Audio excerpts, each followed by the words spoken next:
इंदौर में कॉलोनाइजर और सरपंच की मिलीभगत ने सैकड़ों लोगों को बेघर कर दिया।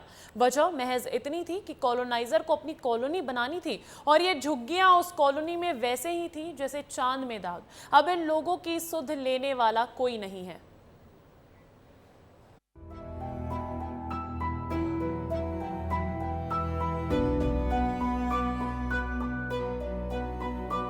अपने टूटे आशियानों के बाहर खड़ी ये महिलाएं और बच्चे तेज गर्मी में खुले आसमान के नीचे रहने को मजबूर हैं। मजबूरी का आलम यह है कि ना तो इनके पास रहने के लिए चार दीवारी है और ना ही खाने के लिए अनाज। घर तो इनके पास भी था, लेकिन वो घर छीन लिया गया और छोड़ दिया गया इन सबको इनके हाल पर। ना तो अब इन्हें कोई पूछने वाला है, ना ही किसी को चिंता है इनके आशियाने की। ये लोग रहते हैं इंदौर उज्जैन के हाईवे पे आने वाले गांव नोदिया में। ये कहानी है कॉलोनाइजर दम्मानी और मंगल की, जो अपनी जमीन पर कॉलोनी बनाना चाहते थे, लेकिन 2 दर्जन से अधिक झुग्गियां इसमें रोड़ा बन रही थी।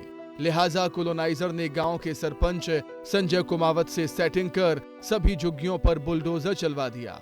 पीड़ित परिवारों ने आरोप लगाया कि नोटिस दिए बिना ही टीम भारी पुलिस फोर्स लेकर मकान तोड़ने पहुंच गई थी। उन्हें अपने मकानों में से सामान तक नहीं निकालने दिया गया और मकान के साथ सामान भी तोड़ दिए गए।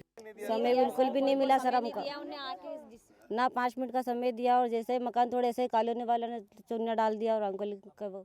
यहाँ रह रहे लोगों को गांव की शासकीय भूमि पर 2016 में सभी सरकारी खानापूर्ति कर पट्टे दिए गए थे। इस समय इनके पास खुद के मकान नहीं थे। इस वजह से सरपंच ने इन्हें पट्टे देने की मांग की थी, जिस पर तत्कालीन कलेक्टर ने अनुमति दी थी। लेकिन जब इन महिलाओं ने पट्टे की कॉपी दिखाई तो वो भी कार्रवाई करने आई टीम ने फाड़ दी। महिलाओं ने आरोप लगाया कि यहाँ से मकान नहीं हटाने के एवज में सरपंच द्वारा प्रति मकान 2 लाख रुपयों की मांग की जा रही थी। उसे रुपए नहीं दिए तो मकान तोड़वा दिए। सरपंच पैसे मांगता था, 2-2 लाख रुपए दे दो, तो हमने नहीं दिया तो उन कॉलोनी वाला से पैसा लेने इनने हमारा मकान तोड़ दिया। सरपंच ने जब बिना किसी सूचना के मकान तोड़ दिए तो लोग क्षेत्रीय विधायक और मंत्री तुलसीराम सिलावट के पास पहुंचे, लेकिन वहां भी उन्हें कोई मदद नहीं मिली। इसके बाद तहसीलदार और कलेक्टर से भी शिकायत की, लेकिन वहां भी कुछ हासिल नहीं हुआ। किसी ने नहीं सुनवाई की। कहाँ गए थे? तुलसी भैया के पास गए थे पहले, फिर कलेक्टर ऑफिस भी गए थे, उज्जैन भी गए थे, लेकिन सुनवाई कहीं भी नहीं हुई। वहीं इस पूरे घटनाक्रम में सरपंच संजय कुमावत का कहना है कि वो चरनोई भूमि है। वहां कुछ लोग शासकीय भूमि पर कब्जा करके बैठे थे। उन्हें हटने के लिए नोटिस भी भेजे गए थे, लेकिन वे हटे नहीं तो प्रशासन ने कार्रवाई की। मैंने किसी से रुपए नहीं मांगे, मैं बहुत सक्षम परिवार से हूँ। झोपड़ी शासकीय भूमि में थी और इन्होंने अवैध अतिक्रमण कर रखा था और नोटिस भी निकाला था कि आप ये हटा लीजिए, यहाँ पे गौशाला बनेगी और ये अवैध रूप से है। ना तो इनके पास कोई पट्टा था, कुछ भी नहीं था। नहीं, ऐसी कोई बात नहीं है, मैं खुद सक्षम हूँ। मैंने खुद ने भी ज़मीन बेची है और पहले से ही सक्षम लोग हैं हम। इस मामले में कॉलोनाइजर निकेत मंगल ने फोन पर बताया कि उनका इस मामले से कोई लेना देना नहीं है।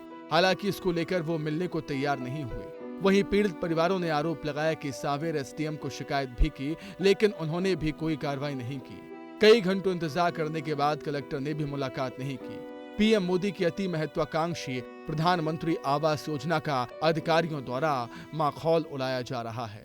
सरकारी जमीन है, पास में प्राइवेट जमीन है, उस पर कॉलोनी काटने के लिए इन गरीबों के मकान तोड़ दिए गए। भूखे प्यासे बच्चे यहाँ तेज धूप में रहने को मजबूर है, लेकिन जो जिम्मेदार है वो मौन है।